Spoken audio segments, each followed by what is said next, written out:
तो भारत के प्रथम गांव माणा में हम प्रवेश करने वाले हैं। तो ये है जी हमारे उत्तराखंड किसान, जिसे पहाड़ी टोपी कहा जाता है। और पहाड़ी टोपी पे यहाँ पे ना आपको ब्रह्म कमल का चिन्ह मिलेगा। और इनका पहनावा देखो, आंगड़ी और पाखली, जो उत्तराखंड की संस्कृति का पहनावा। व्यास गुफा के दर्शन करने से पहले हम आपको दर्शन करवाते हैं सरस्वती नदी और भीम पुल की। ठीक सामने पे देख सकते हैं ये बड़ा सा विशालकाय जो पत्थर है, ये तो आपको दर्शन करवाते हैं सरस्वती नदी के। तो ये देखिए प्रचंड वेग से बहती हुई नाथ जी के धाम के दर्शन करने के लिए दूर दूर से श्रद्धालु आ रखे हैं। और ये भक्तजन आ रखे कहाँ से? तो पहुंच चुका हूं मैं व्यास गुफा के काफ़ी समीप। हेलो मेरी यूट्यूब फैमिली, नमस्कार, स्वागत है आप सभी का मस्त पहाड़ी राणा ठाकुर यूट्यूब चैनल में। तो हो चुकी है दोस्तों बद्रीनाथ धाम से आज की ब्लॉगिंग की शुरुआत। और कल के ब्लॉग में मैंने आपको बद्रीनाथ धाम के दर्शन करवाए, और आज के ब्लॉग में मैं आपको दर्शन करवाऊंगा भारत का एक ऐसा गांव जो प्रथम गांव के नाम से जाना जाता है, यानी माणा गांव। और माणा गांव बद्रीनाथ धाम से कितना दूर है वो मैं आपको बताने वाला हूँ। और साथ में माणा गांव के समीप जो वेद व्यास गुफा है, सरस्वती उद्गम है और भीम पुल है, इन सभी के दर्शन मैं आपको करवाने वाला हूं।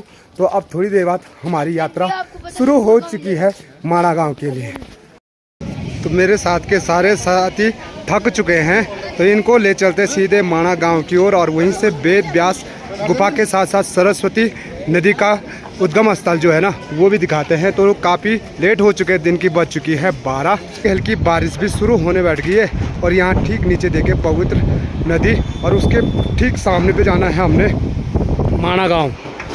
तो वहाँ काफ़ी भयंकर वाली धुंध छा रखी है। गाड़ी भी अपनी पहुँच चुकी है और अब यहाँ से हम आगे बढ़ते हैं माणा गाँव की ओर। तो अब हम निकल चुके हैं माणा गांव के लिए। और माणा गांव जाने के लिए जो सड़क है काफ़ी अच्छी है। और देखिए इतने ज़्यादा यात्री आ रखे हैं कि तो सड़क के दोनों तरफ आपको गाड़ी की लाइन दिखेगी। ठीक सामने पे देखिए प्यारा सा व्यू हो रखा है। और माणा गांव के ठीक ऊपर पे ऊंची ऊंची चोटी आपको देखने को मिलेगी। बद्रीनाथ धाम से माणा गांव की जो दूरी है लगभग 3 किलोमीटर है। और ठीक बद्रीनाथ धाम के नीचे जो पवित्र नदी बहती है वो है अलकनंदा। तो आज तो यहाँ पे बोर्ड भी लगा भारत का प्रथम गांव माणा। तो भारत के प्रथम गांव माणा में हम प्रवेश करने वाले हैं। जाम लग रहा है जी, यहीं से जाना पड़ेगा। तो जाम इतना भयंकर लगा हुआ है कि बता नहीं सकते। देखिए माणा गांव तक अगर पैदल नहीं जा पाते तो आप यहाँ पे आपको कंडी भी मिल जाएगी। तो कंडी का रेट क्या है माणा गांव तक पहुँचने के लिए, मैं इन लोगों से पूछता हूँ। माणा गांव तक कितना रेट है? कंडी का रेट 1500 है। और वेद व्यास गुफा के लिए सब जगह 6 के दर्शन करके गाड़ी तक छोड़ने के लिए कितना? 1500 2000 ऐसे। अच्छा, व्यास गुफा कितनी दूर है यहाँ से? आपको 6 का दर्शन पूरा घूम के आने के लिए 1.5 किलोमीटर आना जाना 3 किलोमीटर पड़ेगा। चल नहीं पाते तो कंडी में 1500 रुपये में आप पूरा माणा गांव से लेकर के वेद व्यास गुफा से लेकर के और सरस्वती नदी के दर्शन कर सकते हैं। यहाँ पे आपको कंडी जरूर मिल जाएगी। माणा धाम में आकर के इनको अपने यहाँ के मिल गए। देखो उड़ीसा से यहाँ आ रखे।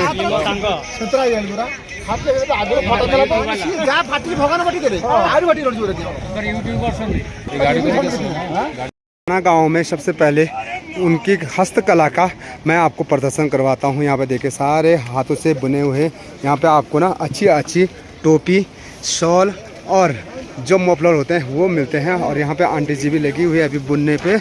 आंटी क्या बुन रहे हो? अपने आप बुनते हो? देखो तो वो कैसे बुन रहे हैं। क्या होता है ये? क्या बुन रहे हो आप इसको? ये गले की ना इसको जो बुन रहे हो आप? ये? हाँ ये मफलर। अच्छा, मफलर बुन रहे हैं वो। देखो तो अपने हाथों से बुनते हैं सारी चीज। टोपी ये चाय मसाला है। चाय ग्रीन टी गांजा बोलता है।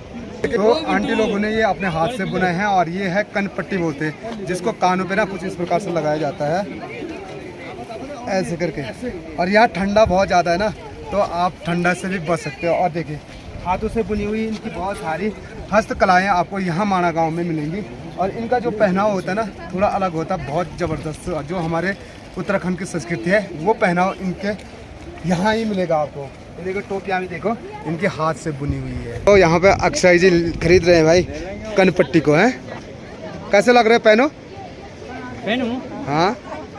नहीं उसको पीछे करो। अरे वाह, देखो कितना जबरदस्त लग रहे हो, अच्छे लग रहे हो, मस्त लग रहे हो। टोपी का काम भी करता है वो? हाँ गर्म लग रहा है। गरम नहीं होगा वो? यहाँ हमारे हाथ से बनाया, हाथ से बनाया हुआ है, अपने हाथ से बनाते हो। गर्म लग रहा है। हाँ सच। तो बद्रीनाथ धाम के ठीक नीचे जो नदी गुजरती है ये है अलकनंदा, और सामने पे देखिए प्यारा सा दीदार कीजिएगा। माणा गांव से कुछ इस प्रकार की खूबसूरती आपको देखने को मिलेगी। ऊंचे ऊंचे पहाड़ों के साथ साथ हल्का सा जो कोहरा है वो मन मोहने वाला है। आंटी जी तुम्हारी आपके क्या पूर्ण क्या पूर्ण तुम्हारा हाथन आपका आप क्या बड़ा नहीं ये बना दम। हेलो कुछ और पाखले पाखले भी बुन दे पंखी बद्रीनाथ आसन तन लावा लोग भी बना। तुम भी बुन दे लावा। हम जाऊ छू। ये देखिए सारी चीज जानते हैं बुन करके।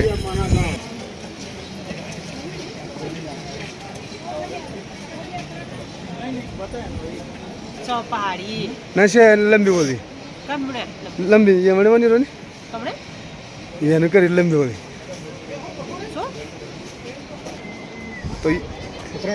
फोटो खींचो। तो ये है जी हमारे उत्तराखंड किसान, जिसे पहाड़ी टोपी कहा जाता है। और पहाड़ी टोपी पे यहाँ पे ना आपको ब्रह्म कमल का चिन्ह मिलेगा। ये है ब्रह्म कमल का चिन्ह।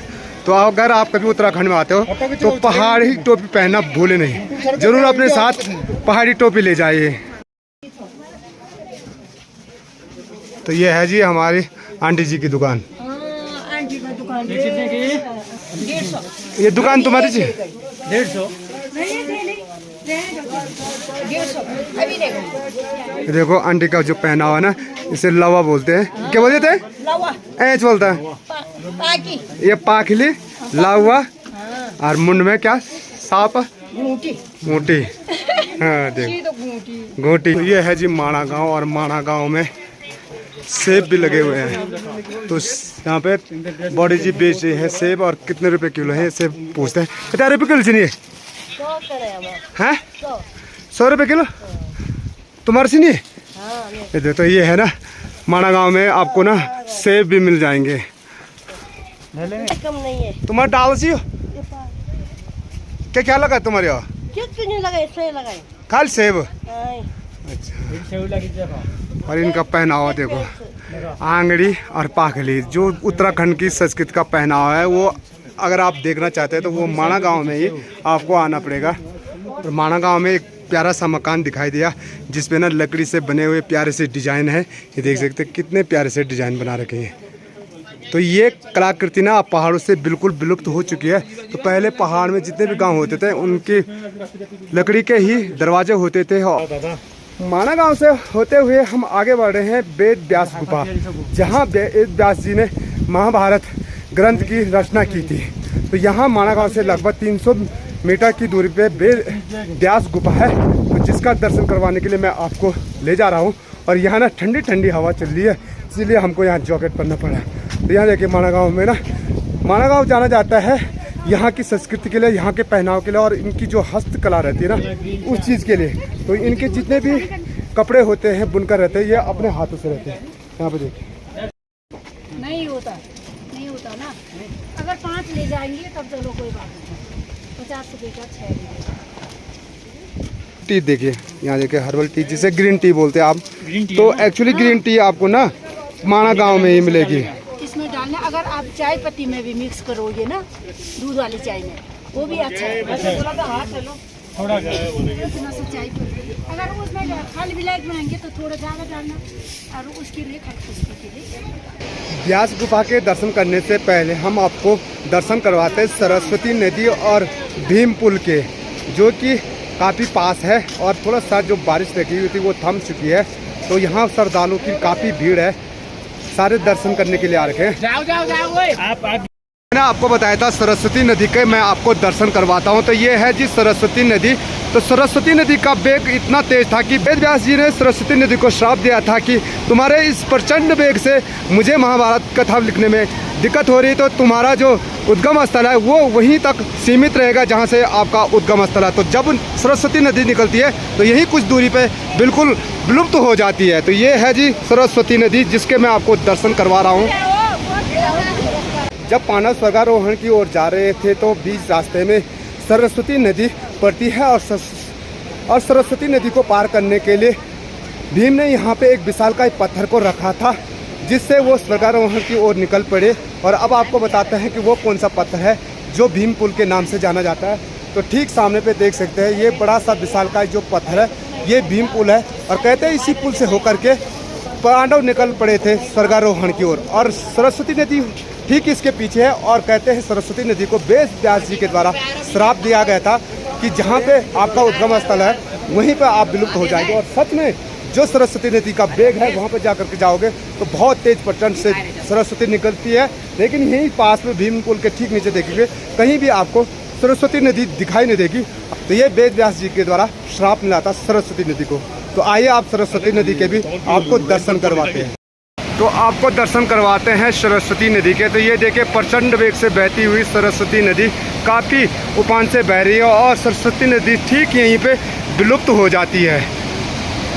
तो ये है सरस्वती नदी का उद्गम स्थल। देख सकते हैं काफ़ी तेज और प्रचंड वेग से सरस्वती नदी आगे बढ़ रही है, लेकिन सरस्वती नदी कुछ ही दूरी पे विलुप्त हो जाती है। और इसी रास्ता से पांडव स्वर्गारोहण कर रहे थे। लेकिन अगर आप वसुधारा जाना चाहते हो तो वसुधारा की जो दूरी है 5 किलोमीटर है। और यहाँ पे स्वर्गारोहणी मार्ग का एक बड़ा सा गेट बना हुआ है। तो इसी गेट से आप वसुधारा निकल जाओगे। तो जो देख सकते हैं श्रद्धालु लोग काफ़ी दूर दूर से वसुधारा के दर्शन करने के लिए आ रखे हैं। और वसुधारा जाने से पहले यहाँ पे आपको एक दुकान मिलेगी, हिंदुस्तान की प्रथम दुकान, जिस दुकान में ना श्रद्धालु उतावले होते हैं अपने को खुद को कैमरे में कैद करने के लिए।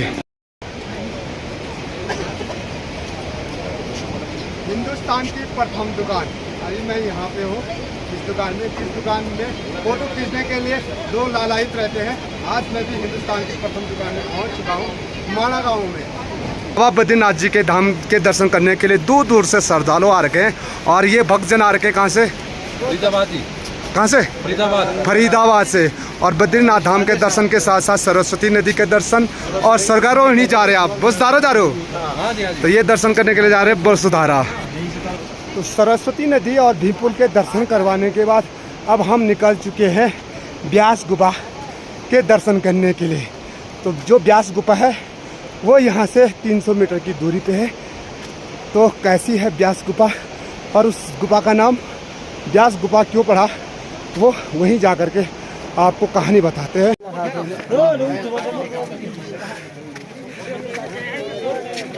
तो पहुंच चुका हूं मैं ब्यास गुफा के काफ़ी समीप। यहाँ पे बड़ा सा गेट है, श्री वेद व्यास गुफा।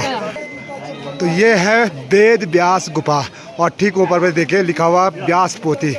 तो ये है जी वेद व्यास गुफा। यहाँ पे देख सकते हैं व्यास पोथी। जब वेद व्यास जी ने श्लोक कहा था महाभारत में और गणेश जी लिख रहे थे, तो गणेश महाराज जी के लिखे हुए ग्रंथ को वेद व्यास जी ने अपने शक्ति के बल से सारे ग्रंथों को एक पत्थर के रूप में स्थापित किया है। और यहाँ पे देखिए कहते हैं कि जो ये पूरा सा पत्थर है ये व्यास पोथी यानी जो महाभारत के जो ग्रंथ लिखे थे गणेश महाराज जी के, वो पत्थर में बदल दिए। और इसके अंदर है गुफा। चलते हैं वेद व्यास गुफा के दर्शन करते हैं। व्यास गुफा के दर्शन करने के बाद अब हम पहुंच चुके हैं गणेश गुफा में। तो एक बार अंदर गणेश महाराज की गुफा के दर्शन कर लेते हैं। और आज मैंने आपको माना गांव के साथ सरस्वती नदी, भीम पुल, वेद व्यास और गणेश महाराज जी के दर्शन भी करवाए। तो आज का वीडियो अब यहीं पे एंड करते हैं। आई होप आज का ब्लॉग आपको पसंद आया होगा।